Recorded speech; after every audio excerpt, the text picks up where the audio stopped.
വ്യഭിചാരത്തെയും വിവാഹമോചനത്തെയും കുറിച്ച് പഠിപ്പിക്കുന്നു. മത്തായി 5:27 മുതൽ 32 വരെ.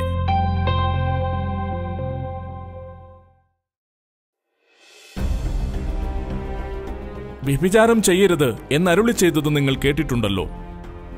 ഞാനോ നിങ്ങളോട് പറയുന്നത്, സ്ത്രീയെ മോഹിക്കേണ്ടതിന് അവളെ നോക്കുന്നവൻ എല്ലാം ഹൃദയം കൊണ്ട് അവളോട് വ്യഭിചാരം ചെയ്തു പോയി. എന്നാൽ വലങ്കണ്ണു നിനക്ക് ഇടർച്ച വരുത്തുന്നുവെങ്കിൽ അതിനെ ചൂന്നെടുത്ത് എറിഞ്ഞു കളയുക. നിന്റെ ശരീരം മുഴുവനും നരകത്തിൽ വീഴുന്നതിനേക്കാൾ നിന്റെ അവയവങ്ങളിലൊന്ന് നശിക്കുന്നത് നിനക്ക് പ്രയോജനമത്രേ. വലങ്കൈ നിനക്ക് ഇടർച്ച വരുത്തുന്നുവെങ്കിൽ അതിനെ വെട്ടി എറിഞ്ഞു കളയുക. നിന്റെ ശരീരം മുഴുവനും നരകത്തിൽ പോകുന്നതിനേക്കാൾ അവയവങ്ങളിൽ ഒന്ന് നശിക്കുന്നത് നിനക്ക് പ്രയോജനമത്രേ. ആരെങ്കിലും ഭാര്യയെ ഉപേക്ഷിച്ചാൽ അവൾക്ക് ഉപേക്ഷണപത്രം കൊടുക്കട്ടെ എന്ന് അരുളി ചെയ്തിട്ടുണ്ടല്ലോ. ഞാനോ നിങ്ങളോട് പറയുന്നത്, പരസംഗം ഹേതുവായിട്ടല്ലാതെ ഭാര്യയെ ഉപേക്ഷിക്കുന്നവനെല്ലാം അവളെ കൊണ്ട് വ്യഭിചാരം ചെയ്യിപ്പിക്കുന്നു. ഉപേക്ഷിച്ചവളെ ആരെങ്കിലും വിവാഹം കഴിച്ചാൽ വ്യഭിചാരം ചെയ്യുന്നു.